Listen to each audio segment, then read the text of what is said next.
What's great? It's your boy, Bumford, and today I'm going to do a little bit of ASMR reading.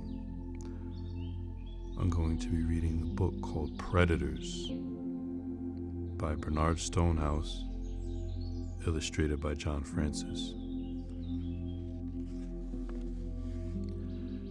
Introduction: They kill to live. Every day millions of animals die prematurely, not from enmity or ill will of man, but from the claws and teeth of other animals. Those that die and are eaten are the prey. Those that own the claws and teeth are the predators. Predator eating prey is one of the fundamental ways in which energy and nutrients pass from one form of life to another, one of the basic ways in which the world works. Many of the animals we admire most for their structure, skill, courage, and resourcefulness, and for a host of other qualities we admire in ourselves, are the predators. This book is about predators, how they live and work, and how they are shaped, formed, and equipped to catch and eat other animals. Its objective? Not to horrify, not to linger over the less pleasant aspects of animal life, not to glory in predation, certainly not to justify man's endless predation on man and other animals.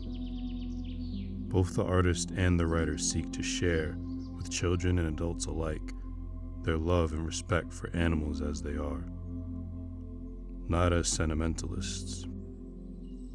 Predators, just as much as prey, have a living to make.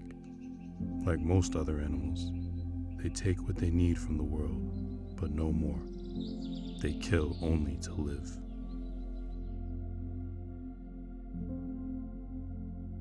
Lions, powerful hunters of the savannah. These two female lions attacking a herd of African buffaloes have singled out an old bull and are trying to bring him down. He is bigger than they are, and still a powerful animal that can roll, kick with its hooves, and butt with its horns. But these are experienced lions that know how to attack a buffalo. They have done it many times before.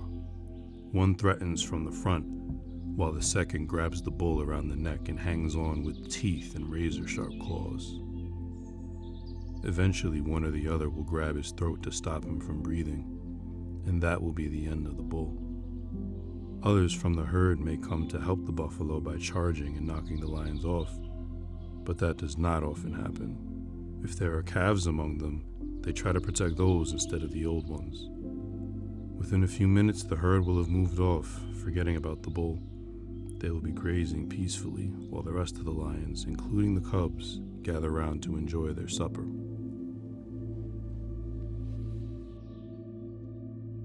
Barn owl, silent hunter of the night. Pale, shy birds of forests and woodland edges. Barn owls hunt in the half-light evenings and early morning, when their black, staring eyes set in a mask of stiff white feathers see everything sharply. Even sharper are their ears, invisible under the head feathers, but tuned acutely to hear the faintest rustle among the leaves and undergrowth. During the day, barn owls roost invisibly in trees, in caverns or hollows on cliff faces, and in lofts of barns and churches where they also build their nests. You are most likely to see them towards sunset as the world darkens and their prey becomes active. They hunt a wide variety of animals, including birds, insects, mice, voles, and young rabbits. Long wings and soft downy feathers give barn owls a silent, ghostly flight. Swooping and gliding low over the ground, they perch on stumps or fences to post and watch and listen. Then they pounce, dropping noiselessly and grasping their prey with long, curved talons. A quick bite to crush the skull, and away they fly to pull their victims to pieces, perhaps to feed it to 3 or 4 downy young in the nest. Then back to the hunt they go again, through the dark of the night, when hearing becomes even more important, to the first light of the morning.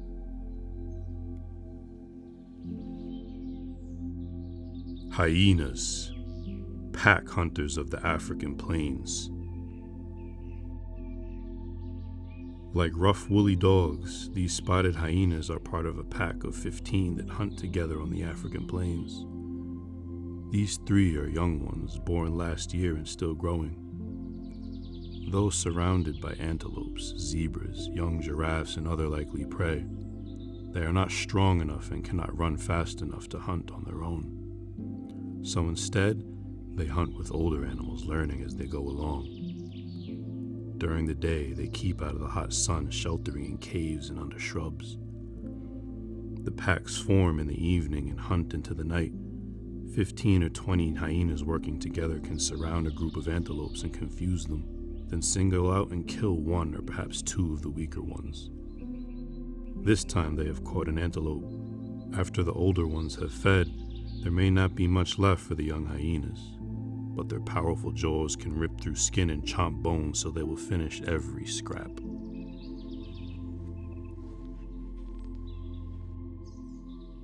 Leopard seal, the penguin's deadly enemy. A leopard seal tries its best to grab a sleek, fat Gentoo penguin while the penguin twists and turns to keep out of reach. They are both excellent swimmers. The penguin can probably swim faster than the seal over short distances, changing speed and direction and diving more freely.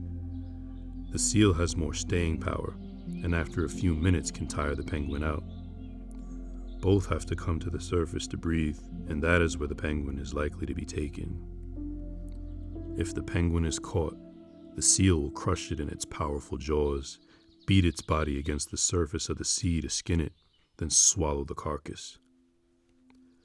The skin and feathers float away, and the predator swims off in search of its next meal. Seals are warm-blooded mammals, penguins are warm-blooded birds, and they both live in the cold waters of the Southern Ocean. Many kinds of seals live on squid, fish, and shrimp, but leopard seals, so called because they are spotted, as well as being fierce hunters, prey particularly on penguins.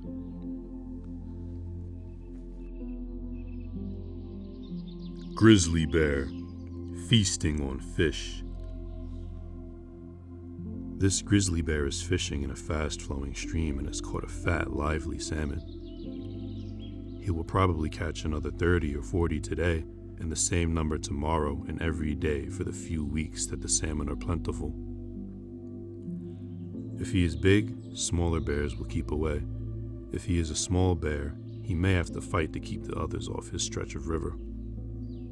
Grizzlies are huge brown bears of North American forests. If you see 2 or 3 together, they are most probably a mother with young cubs. Adults without cubs usually wander alone, keeping out of each other's way. Most times there is not a lot of food in the forest, so it is best for them to stay apart. There is hardly anything to eat in winter, so grizzlies sleep from October to February or March. In the spring, they awake thin and hungry to feed mainly on young shoots and shrubs of trees. They eat eggs from birds' nests, and birds, mice, squirrels, and other small mammals they can catch and any dead animals they find. They love wild honey scraped from tree nests. Salmon become the main food in autumn when they swim in thousands up the river to breed. The bears are hungry, but this is also the time when they need to fatten for their winter sleep.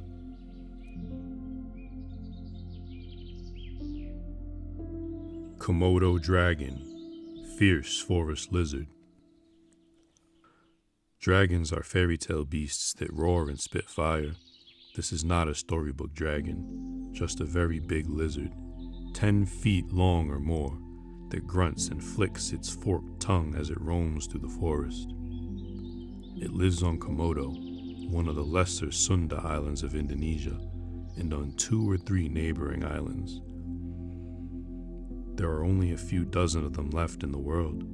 When young, they are slim and fast-moving. They have to be, because older adults of the same species will catch and eat them if they can. In later life, when they are 10 to 12 years old, they begin to grow fat, clumsy, and slower. You may wonder how this one could hope to catch such a lively, agile monkey as a macaque. In the early morning, like all other reptiles, it is cold and slow moving. It finds a comfortable place at the forest edge and lies very still, soaking up the early morning sunshine. This macaque, young and inquisitive, wants to know what this strange-looking heap is all about. It swings down from the trees, coming closer and closer, and puts a paw out to feel the creature. That is when the predator comes to life, rearing up with tail lashing, teeth and claws grabbing. A big Komodo dragon can swallow a small monkey in one gulp, or tear one this size to pieces without any difficulty. This macaque may be lucky.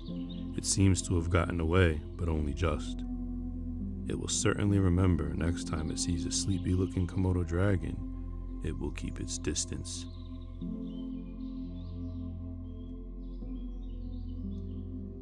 Praying mantis, silent stalker.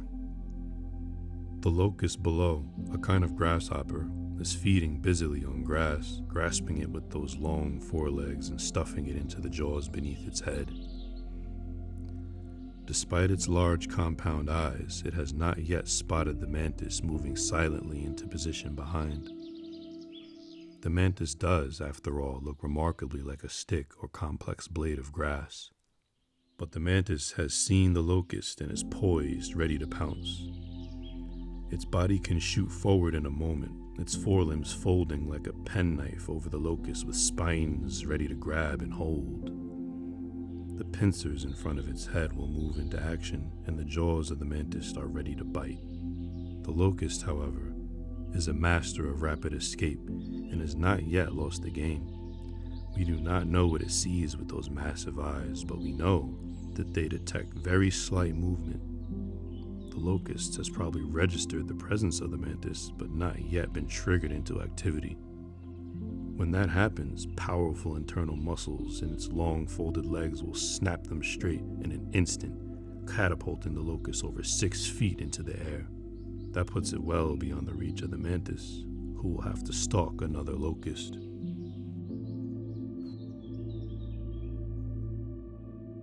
Stoat.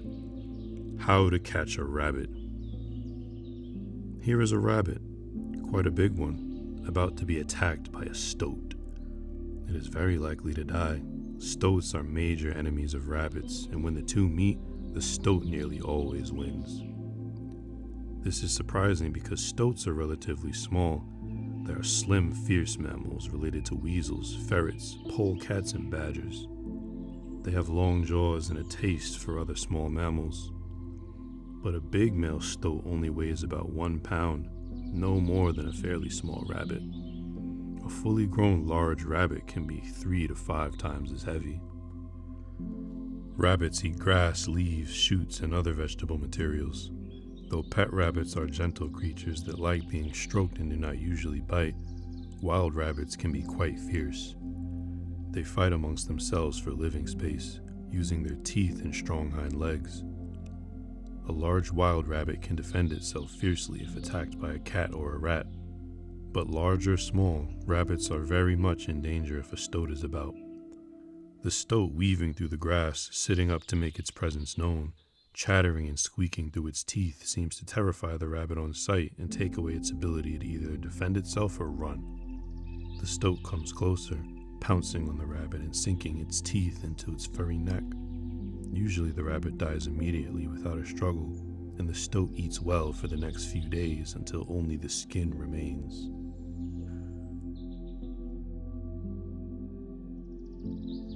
Bird-eating spider, hairy monster. Here is something from a nightmare. A black monster with sharp pointed fangs and 8 hairy legs. Fortunately for us, it is smaller than it looks, only about 7 inches across. An adult specimen would fit comfortably into a large saucer, but you still would not want to find it in your bed. You can tell it's a spider from the 8 legs and the 4 spinnerets on the abdomen that produce silky webbing. Related to the tarantula spiders, which are well known for their poisoned bite, it is called a bird-eating spider because small birds and their eggs are among its prey. It hunts by lying in wait, then running fast, grabbing its prey and poisoning it with a bite.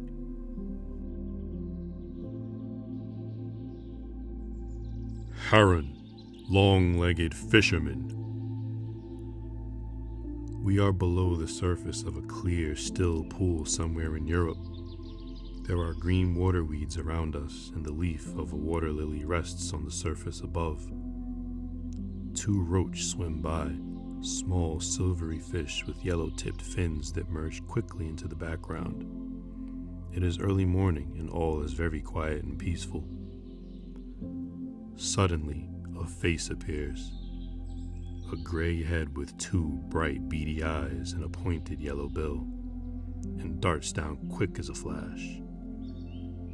The bill opens and closes around one of the fish. Face and fish disappear altogether. The ripples settle. The remaining fish scuttle for cover, and all is peaceful again.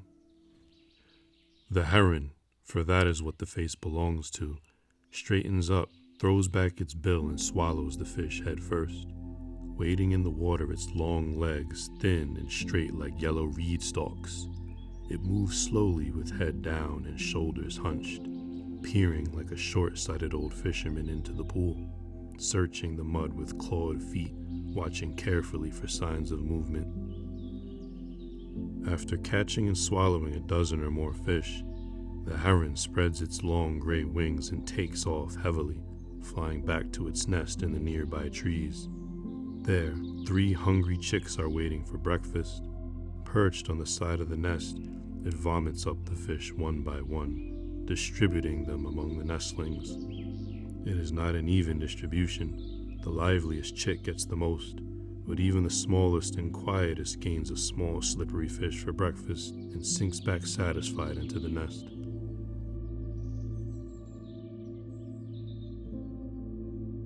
Timber wolves hunting a caribou. Here in the forests of northern Canada stands a bull caribou.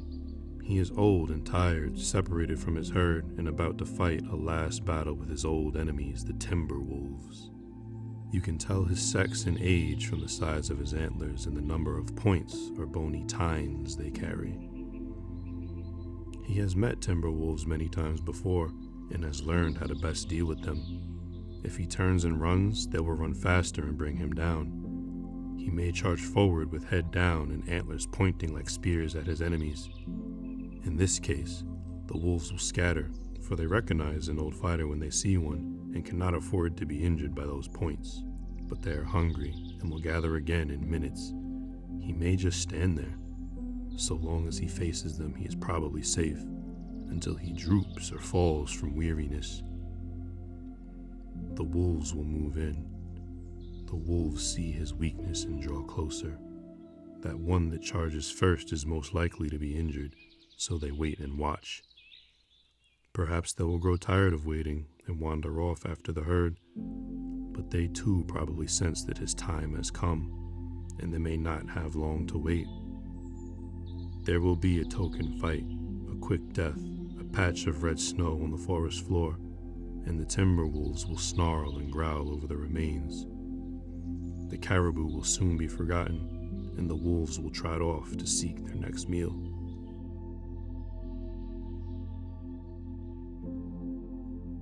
Long-eared bat, hunter that flies by night.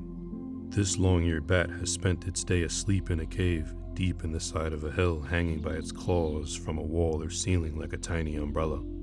Now it is evening. The moon is rising and bats, hundreds of them, have come out to feed. On paper-thin wings they flutter and swoop through the air, catching beetles, moths, and other flying insects, which they grab and crunch with their sharp little teeth. Bats are small mammals, some no bigger than mice, warm-blooded and covered with fur. They fly just as well as birds on wings made of skin stretched tightly between the bones of their fingers, arms, and legs. There is another web of skin between their hind legs and tail. This kind of makes a basket where they store some of the insects they catch to eat later. Not all bats have ears as large as these, but all hunt by sound as much by sight. As they fly past, you can sometimes hear the high-pitched trills and squeaks that they use in hunting. The ears pick up echoes that help them to avoid flying into walls and trees and to find their prey as well.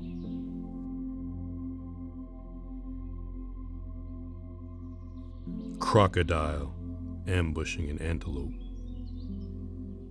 Just 1 second ago, this African crocodile was floating like a log on the lake, with only his eyes, nostrils, and brown scaly back above the surface.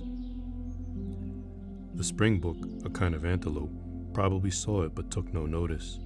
It looked just like any other log afloat at the water's edge, and the antelope was thirsty after a day in the hot sun.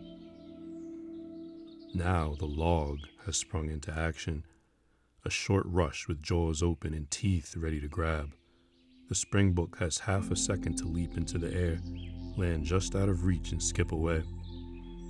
If caught, it will be dragged into the water and drowned, and the crocodile will tear it into chunks and eat it. Some chunks may be hidden away for another day.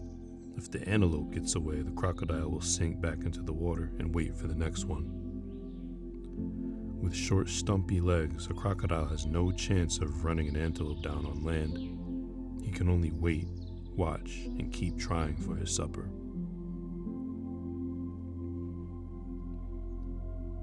Mongoose, agile snake hunter. The mongoose seems to have an instinctive hatred of snakes. Here, a female Indian mongoose about 3 feet long from nose to tip of tail has found a cobra, a snake more than twice her length. Mongoose and cobra are trying hard to kill each other. It's an even contest. The mongoose has to grab the cobra by the back of its neck.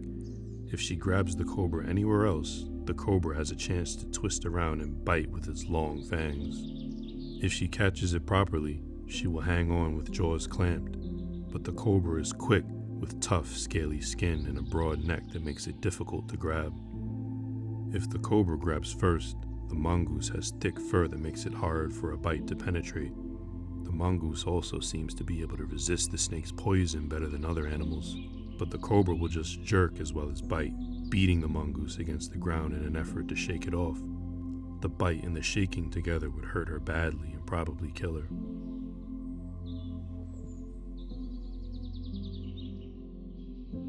Bengal tiger, ferocious. Bengal tigers live quiet, lonely lives. Lions hunt on the open plains in family parties of up to a dozen. Cheetahs and leopards may hunt in pairs, but tigers are usually alone.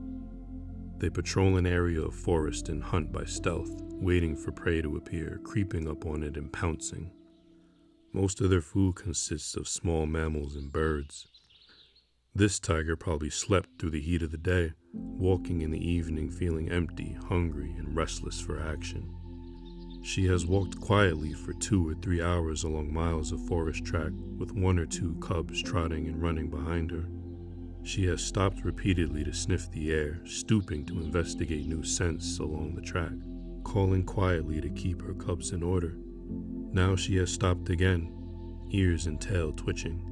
Something has caught her attention, perhaps a wild pig blundering over the forest floor, or an antelope treading silently. Whatever it is coming towards her.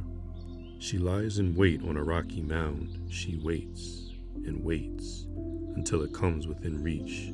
Then she leaps. It will be a lucky pig or antelope that escapes those bared teeth and extended claws and the massive weight of her muscular body. The cubs gather around. Their mother has not taught, but they have learned. And now the family can enjoy the feast.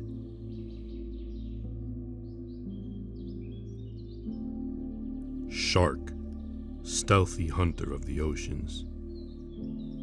There are many different kinds of sharks, most of them less than 3 feet long and harmless to people. Just a few kinds grow bigger than that, big enough to hunt game fish, dolphins, and whales. Here, a big blue shark about 10 feet long has caught up with a tuna just over half its length, hit it hard enough to stun the fish, and bitten a piece from its flank. The shark will turn around and make another attack, this time holding and shaking until the tuna dies from shock and loss of blood. Sharks and tuna are both small-brained fish. Tuna are fast-moving, agile, and very efficient at catching smaller fish. How can a shark outsmart a tuna? It's not just speed or agility that counts. Sharks find their prey from far away by detecting scents and vibrations in the water. They swim fast and know by instinct or learning how to approach and use their strength against different kinds of prey. Tuna can keep out of a shark's way most of the time. This tuna may have been sick or old or just for a moment not paying attention to danger. First hit and bite by the shark made the tuna almost helpless. It'll be very lucky to escape.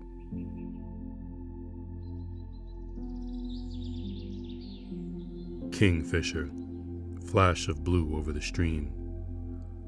Walk quietly by a clear flowing stream and you may be lucky enough to see one of these beautiful birds, a kingfisher. There are over 80 different kinds and they live throughout the world.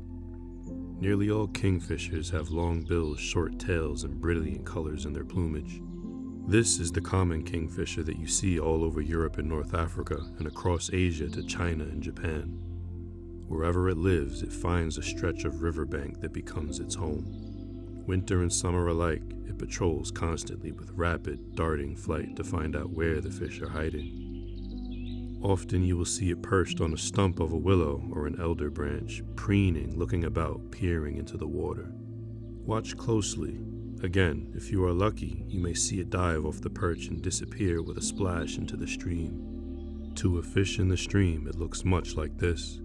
These minnows have heard and felt the violent splash and turned with a flick of the tail to escape. They may see the brilliant colors and bubbles, but for one of them it's too late to get away. The kingfisher can swim, pushing and steering itself through the water with half-folded wings. The long pointed bill darts left and right and one of the two minnows is taken. Returning to its perch, the kingfisher shakes the water from its feathers, throws the fish into the air, catches it head first and swallows it whole.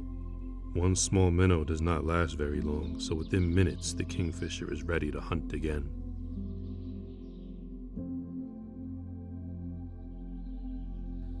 Anaconda, the silent strangler. The snake is an anaconda, or water boa, about 10 feet long and possibly 1 foot in diameter. Its prey is a South American marsh deer, the size of a small dog. Both live in the marshes close to the river Amazon in Brazil. Anacondas do not feed every day or even every week. When hungry, they lie in wait, often at the edge of a stream or a marsh, sometimes draping themselves from a tree overhanging a path.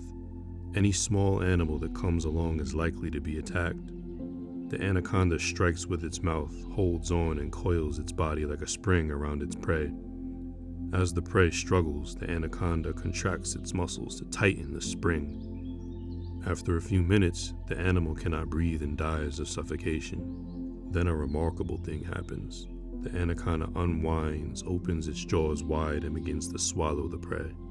If the creature is wider than the anaconda, this takes time, but starting at the narrowest point, usually the muzzle, the snake slides its mouth over the animal, if necessary unhinging its jaws to widen the gape. First the head disappears, then the rest of the body, inch by inch. An anaconda that has just eaten heartily looks like a suitcase, with a head at one end and a tail at the other. It slides off to a quiet corner of the marsh and may spend several weeks digesting its meal. Has this anaconda killed a deer too big for it to swallow? It will try its best and may well succeed.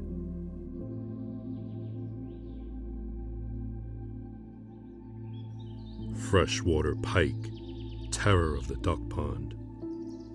Here is a big fish with big silvery eyes and a very big mouth, just about to grab a mallard duckling. Pike make their living by lying very still at the bottom of a pond or stream. They like clear water so they can see what is going on around them. They watch for movement. They also feel through their sensitive skin. An insect larva, a small fish, even a snail crawling slowly along the bottom of the pond is enough to gain their attention. A quick flurry of movement, a snap of those monstrous jaws, and the pike settles back to watch for its next meal. Pike can see upwards as well as sideways, and a duckling paddling overhead on the surface of a stream makes a lot of ripples. This duckling hatched from an egg only a few days ago, in a nest at the side of a stream along with 7 or 8 others. When only a few hours old, as soon as they could stand and walk, the chicks were led by the mother mallard to the water to swim and feed. She could not warn them of all the dangers around, but her constant gentle quacking kept them in the safest place, close to her body. This duckling got lost, left behind for a few moments when the family group moved on. The pike has seen it, and with a powerful swish of the tail, sweeps through the water toward it. The duckling has not seen it, and will never know what came up from below to grab and swallow it down.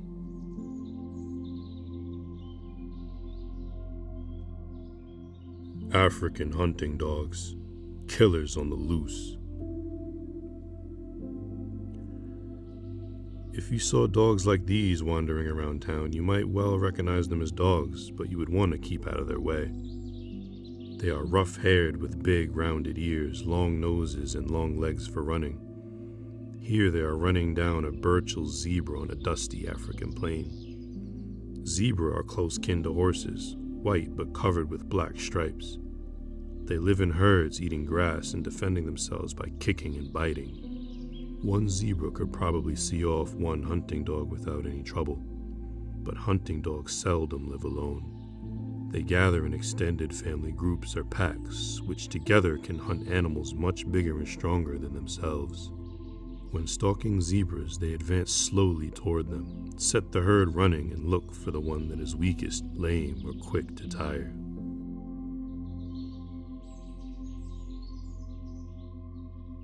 All right, and that concludes our reading. I hope you enjoyed it once again. The book is called Predators, written by Bernard Stonehouse, illustrated by John Francis. All right, I'll catch you next time. Take care.